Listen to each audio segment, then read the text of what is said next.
Hey everyone, welcome back to Collecting Nolan. This is Russ, and it's that time of the week where we look at the highest selling Nolan Ryan cards on eBay. So let's go ahead and get started.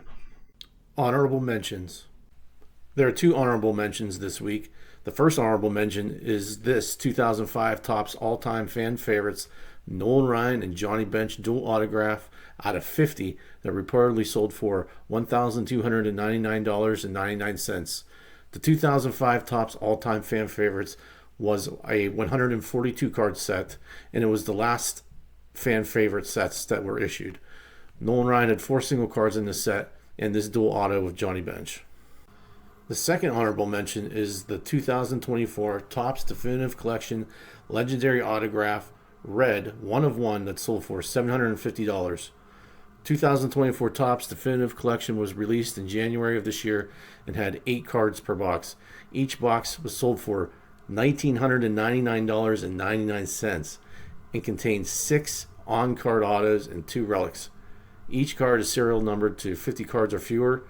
Nolan had 3 cards in the set, a legendary auto out of 25 and its parallels, a purple numbered to 5, and this red one 1 of 1, a trios autograph card with Roger Clemens and Pedro Martinez, and a quad auto with Adrian Beltre, Alex Rodriguez, and Ivan Rodriguez. Number 10 is the 2001 Leaf Great American Treasures Authentic Game Used Baseball number GT-4 that sold for $799.99. Wow, this is a sweet card. Can you imagine owning part of the ball that Nolan threw for his 7th no-hitter? What a freaking awesome piece of memorabilia and history. This is probably my favorite card of the day. Just spectacular. Number 9 is the 1973 Topps number 220 and a PSA 8 that sold for $851. There are 907 PSA 8s of this card with only 200 cards, including 6 PSA 10s that graded higher. This card looks pretty well centered, which is tough to get in the 1973. This is the highest sell of this card in some time. Recent sales of a PSA 8 have been between $584.10 and $725.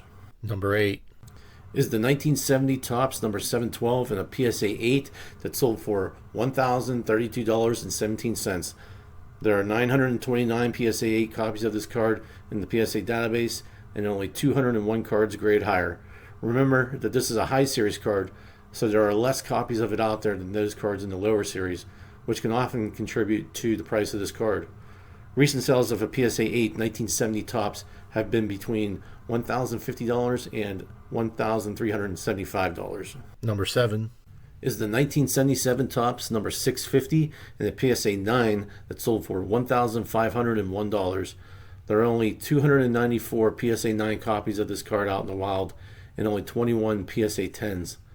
This is another one of my favorite cards from the 70s, probably since it is a zoomed out version of the 1977 O-Pee-Chee, which is absolutely my favorite of the 1970s. Plus, the 1977 design is just very simplistic but awesome. Recent PSA 9 copies of the 1977 Topps have sold for between $1,050 and $1,825. Number 6 is the 1991 Upper Deck Heroes number 18 in a Gem Mint 10 and Auto 10 that sold for $1,600. Alright guys, take note of this card. This is not a pack pulled autograph version of the 1991 Upper Deck Heroes. You can tell by a number of ways. The first way is on the front. The pack pulled autos should be hand numbered on the front. However, the most important way is on the back. Pack pulled autos of this card should have a diamond hologram, not a home plate shaped hologram. Plus, this card also has a Nolan Ryan Foundation sticker on the back. Without the auto, PSA 10 copies of this card have sold on eBay for $43 recently. Nolan Ryan's autograph through his foundation runs $75. So after all the fees, the seller of this card basically 10 times the return. In my opinion, this is a bad purchase because this is not the pack pulled auto, but the buyer may have been fooled into thinking it was. To me, it's definitely not worth $1,600. What do you guys think? Number 5 is the 1971 Topps number 513 and a PSA 8 that sold for $1,931. There are 597 PSA 8s of this card out there and only 71 cards grade higher. Recent sales of a 1971 Topps and a PSA 8 have ranged from $1,841.55 to $2,136. Number 4. Is the 1969 Topps number 533 in a PSA 8 that sold for $1,984.99. There are 897 PSA 8 graded copies of this card and only 187 cards graded higher, including only 3 PSA 10s. Recent sales of a PSA 8 1969 Topps have ranged between $1,740 and $2,250. Number 3. Is the 1988 Leaf number 77 in a PSA Gem Mint 10 that sold for $2,026.01. There are only 22 Gem Mint 10s of this card in the PSA database and only 159 copies of this card graded in general. That's kind of crazy for the junk wax era. Recent PSA 10 sales of this card have ranged between $1,200, which occurred in April this year, and $2,026.01, which also occurred in April this year. It's kind of strange that the winning bid in April was the same as the winning bid this week, and they are 2 separate cards with 2 different certification numbers. Number 2. Is the 1991 Upper Deck Heroes autograph in a BGS 9.5 and a 10-foot autograph that sold for $2,225. Alright guys, so here is the real deal.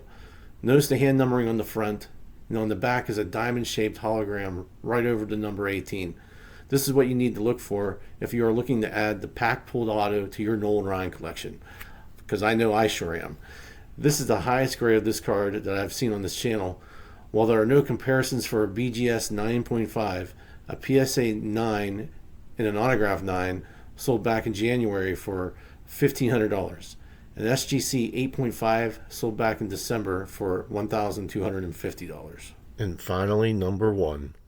Is of course the 1968 Topps number 177 Jerry Koosman and Nolan Ryan rookie card in a PSA 7 that sold for $3,550.